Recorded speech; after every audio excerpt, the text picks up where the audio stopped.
Hi, listeners. Just a quick note before we get into the episode. This Cai from African Roots, and Laila and I have a bit of an announcement to make. Thank you all for coming on this journey through African history with us. Season 1 is already done, and I must say this has been great fun, and I've learnt so much. Absolutely, Laila. But while we are coming to the end of this season, there is also a little bit of good news to share. Yes. We'll be back with another season, more countries, more characters, and honestly, we just can't wait to get started. Yeah, so we're super excited to bring you another season of African Roots. Stay tuned on our Facebook page or wherever you get your podcasts on whichever platform, and soon they will be arriving. But first, there is one more episode of season 1 to listen to, and do stay tuned for it. It's quite a special one.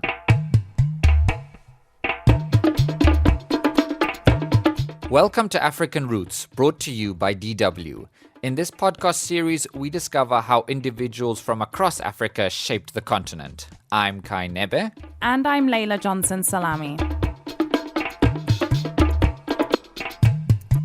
So, Cai, we've dealt with quite a few controversial characters on African Roots, haven't Yeah, we? you can say that again, Laila. Well, this one is going to be one of the most controversial figures that we're going to do so far. Okay, and when you say controversial, how controversial are we talking? Slave trade times, and the man in question is Afonso the First. Oh, okay, well, go for it, Laila. Cool. So we're in the early 1600s in an area in modern-day northern Angola, and there's a pitched battle between rivals for the throne of the Kongo Kingdom, now the most powerful position in central West Africa at the time. Okay, so what's this battle called? It's the battle for the Mbanza Congo, the capital of the Congo Empire. Now it pits Afonso the First, or Mvemba Nzinga as he's known, against his cousin Mpanzu Akitima. Initially, it seems Mpanzu has the upper hand because he has more fighters. Oh dear. Okay, so what was the background? Was this a family squabble? Good question. So not really a family squabble. Actually, it was a key battle that would decide the fate of the Kongo Kingdom for decades to come. And as for who won, now despite the personnel disadvantage, Afonso's forces did come out on top. Okay, how though? Well, in large part because of his allegiances. Historian Alberto Oliveira Pinto explains. Mas a explicação é bem simples, quer dizer, efetivamente os cristãos contavam por parte de Portugal com o It's quite simple. Afonso's Christian forces relied on the support of firearms from Portugal. The arrival of Christianity not only brought trade benefits, but also the supply of firearms, much tougher armor and steel weapons than those otherwise made by Bakongo blacksmiths. bastante estilizados trabalhavam. So, Afonso the First was the second so-called vassal king of the Kongo Kingdom. And was this the same as the modern-day Congo that we know? No, this was the Kongo Kingdom with a K, a much older thing than the modern-day nations of the Democratic Republic of Congo and the Republic of Congo that we know today. Okay, so why did Afonso have guns, if I may ask? Like, how did that happen? Well, he'd embraced Christianity, as had his father, João I. Within a short period, Afonso had secured good relations with the Portuguese. Ricardo Vita, an Angolan observer and also a critic of Pan-African history, explains. Afonso I of Congo was a visionary and a good strategist. He saw the Portuguese as good allies. The king of Congo saw the Portuguese crown as an opportunity to unify his kingdom and strengthen its power using Christianity. através do cristianismo. Whether this was tactical or out of conviction is not entirely sure, but it did definitely bring him to power. And why exactly were you saying earlier that Afonso was a controversial figure? I mean, to me at the moment, what you're saying is he seems like cynical, but he does seem like tactically astute at the same time. Or am I missing something? Yeah, but this whole partnership with the Portuguese relied on slave trading. It also did something that would change West Africa forever, in that it opened the Kongo Kingdom to the Portuguese slave trade. At the time, the Portuguese needed labor for their growing plantations in transatlantic colonies, and while slavery or indeed sanctioned human trafficking is of course repulsive by today's standards, the trade was widely practiced across the Atlantic and also on the African continent. Pinto again. Ele tinha interesse em controlar. Afonso the First had an interest in controlling the slave trade, and he did not want his business interests to clash with those of Portugal. Hence, his tone towards Portugal was so strong. Controlar o comércio atlântico. Nada de termos a ilusão. We should not think that Afonso the First was a slave protector or even just a small-scale slave trader. We are talking about the 16th century, and in the 16th century, the slave was a perfectly legitimate commodity.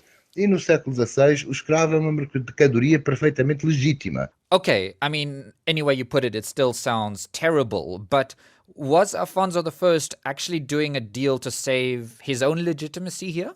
You know, it's hard to imagine nowadays, but some would say that there was a bit of a nuance in this awful trade. During Afonso's time, slaves in the Kongo Kingdom had certain rights, rights which were simply stripped of those that were transported away on Portuguese slavers.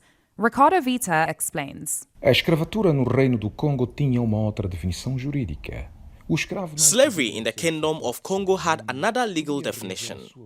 The slave did not lose his status as a human being and could actually regain his freedom and his rights that he had lost as a prisoner of war. The practice was mainly to sell prisoners of war. Letters from Afonso the First attest to his fight against trading people in the way that Europeans bought and sold slaves. We see this, for example, in his 1514 letter, where he denounces the governor of São Tomé, Fernão de Melo, na qual denuncia o governador de São Tomé, Fernão de Melo. Aha, so he accepted the trade, but not a European style of trade. Yeah, but you know, the transatlantic slave trade was even harsher, more commercial and brutal than anything that had been seen before.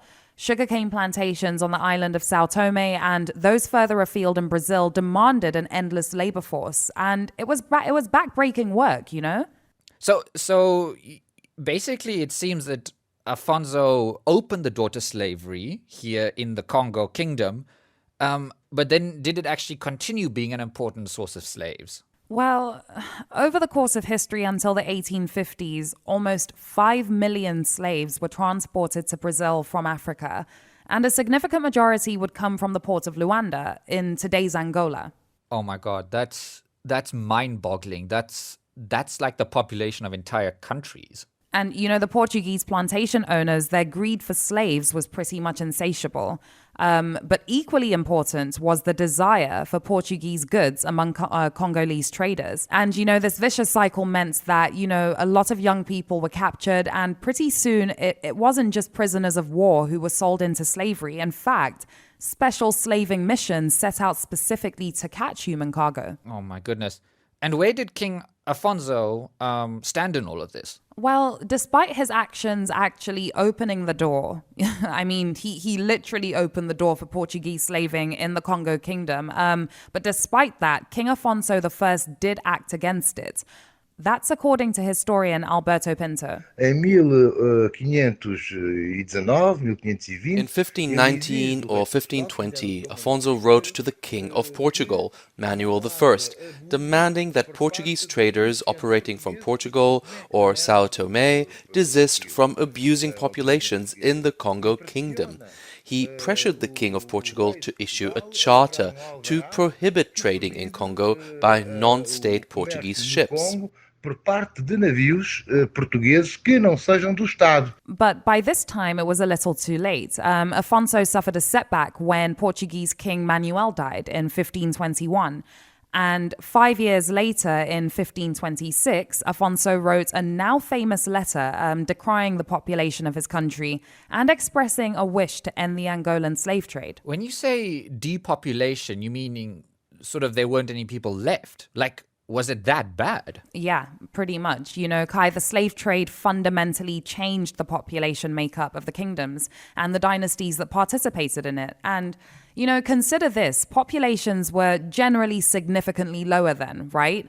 And losing millions of people, surely, surely that would be felt, even if there was no accurate census. Laila, from what you're saying here, I'm really having to think now, was Afonso a villain actually here? I think it's safe to say that he was definitely controversial. It's been argued that Afonso had no idea what kind of monster he was creating when he opened the Kongo Kingdom to the transatlantic slave trade. His concept of slavery was probably less commercial or brutal. To the Portuguese, though, and the Catholic Church, he was a useful ally for Africa, for trade, winning souls for the church and against competing European colonial forces. But he's probably more known for opening the slave trade. Exactly, and consolidating his own family's grip on the Kongo Kingdom and bringing Christianity to West Africa. Afonso died around 1542, leaving his son Pedro as his successor.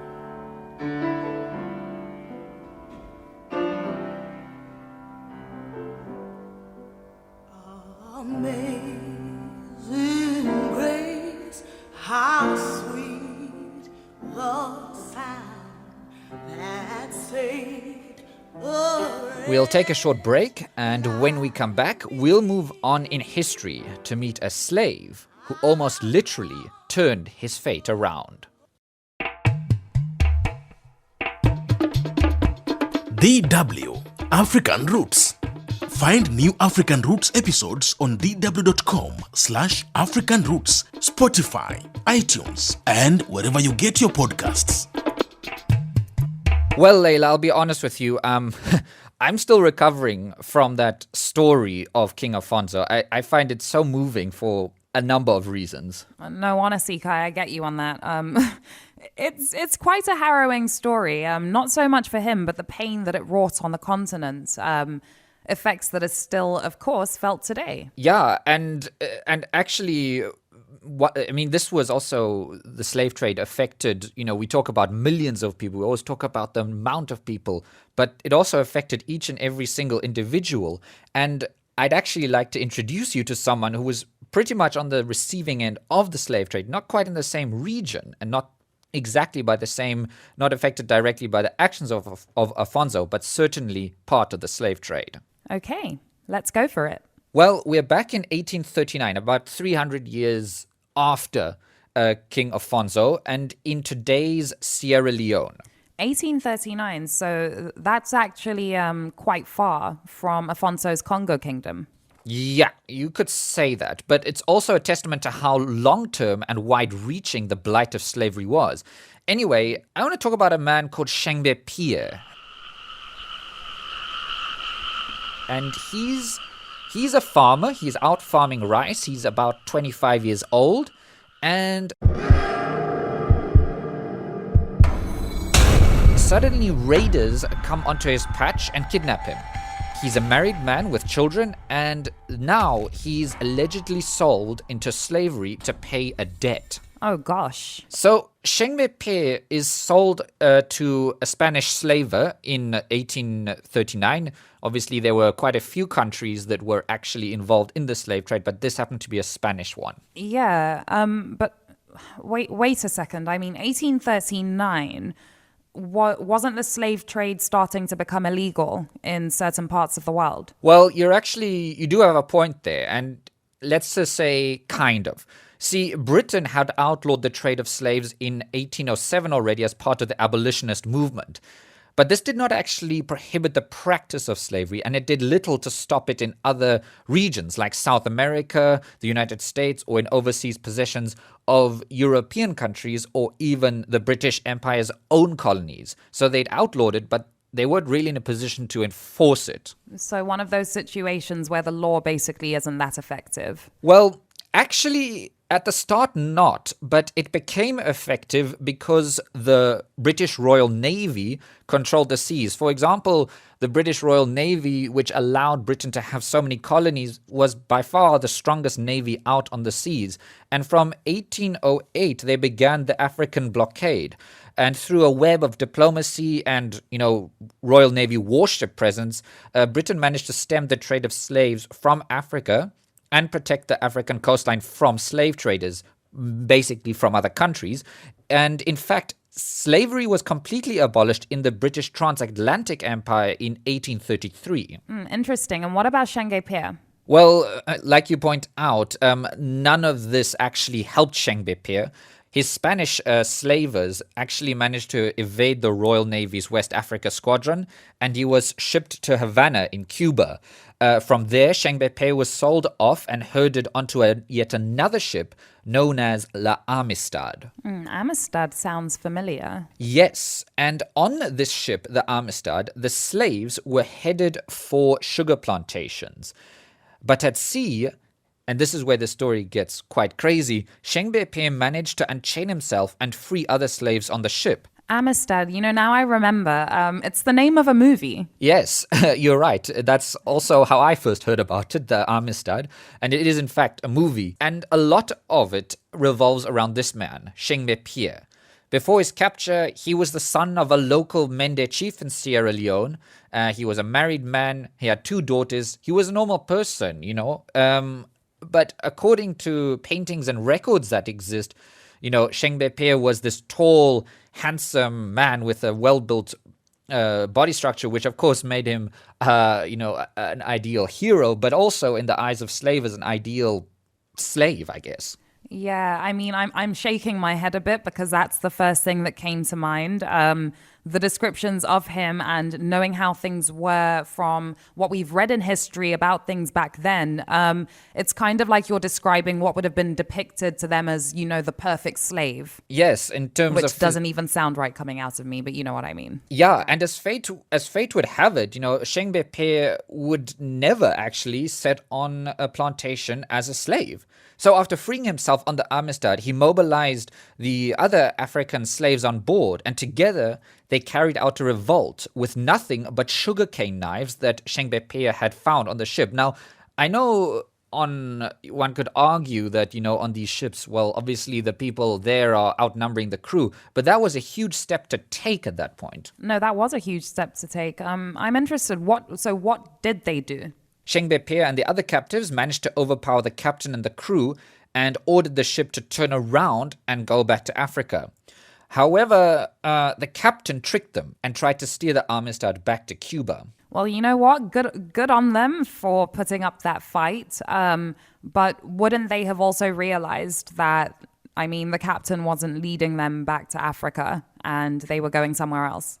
Well, it's hard to say exactly, but it's also possible to believe they didn't know, because most of them, until a few months previously, had never set foot on a ship. Probably not. Very few of them had even seen the sea, and definitely not. They'd never sort of imagined a life on the high Atlantic on a ship where all the instruments and maps would have been in languages they probably could not understand or even read. And I guess GPS tracking wasn't really available then. No, certainly not. And navigation didn't appear to be the Amistad crew's strong point either, because the ship ended up not in Cuba, but in American waters. Oh, gosh. Well, yeah, you say that, and it's true, because slavery and the slave trade was very much alive in the United States at the time. And Sengbe Pieh and his fellow Africans were arrested and actually charged with murder and mutiny of the Amistad crew. And the thing is, we know quite a lot about this particular case, about Sengbe Pieh, or Joseph Sank, as he was also known, because of the Amistad trial that followed.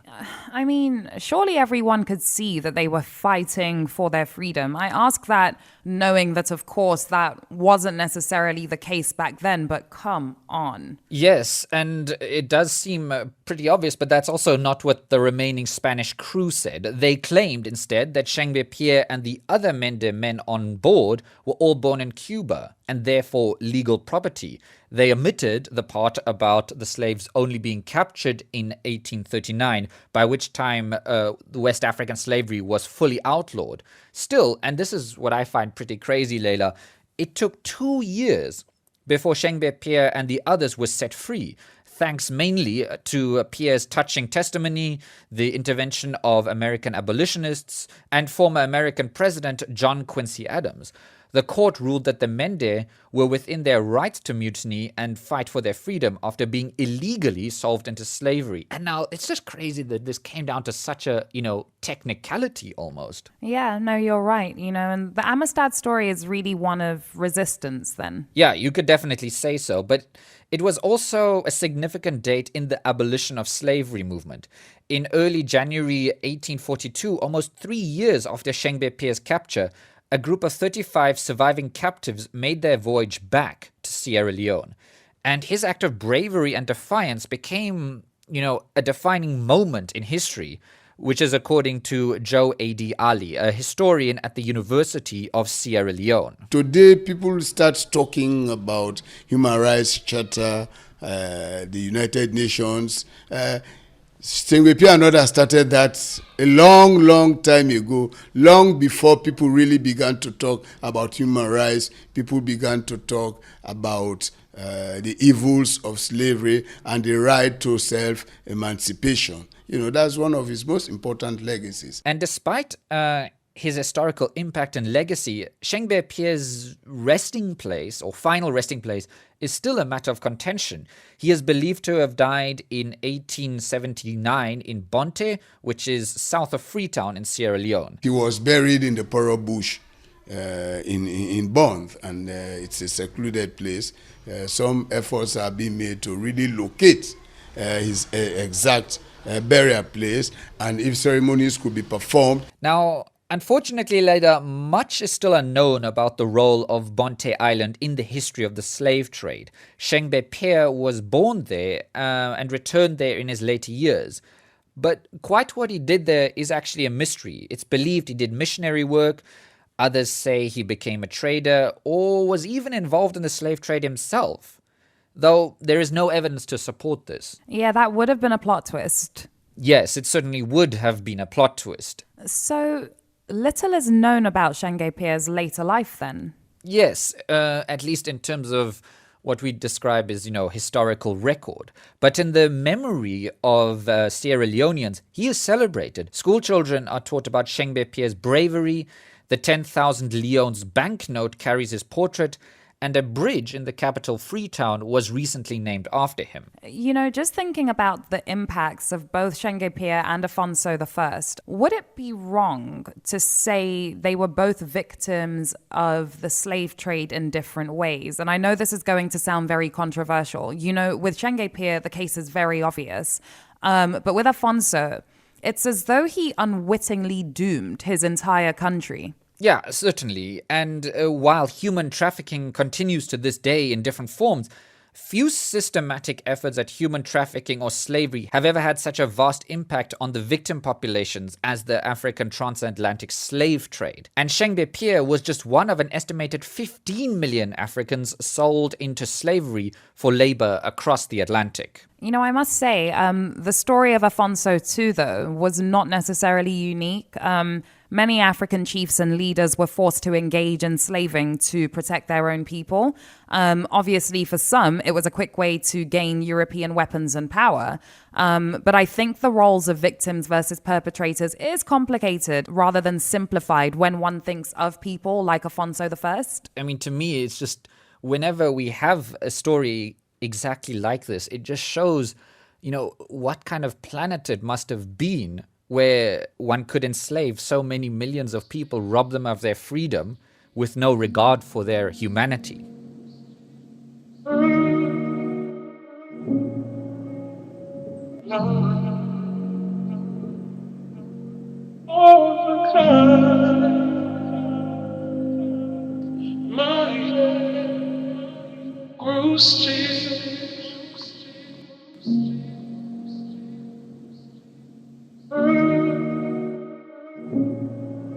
Just be with me all the time.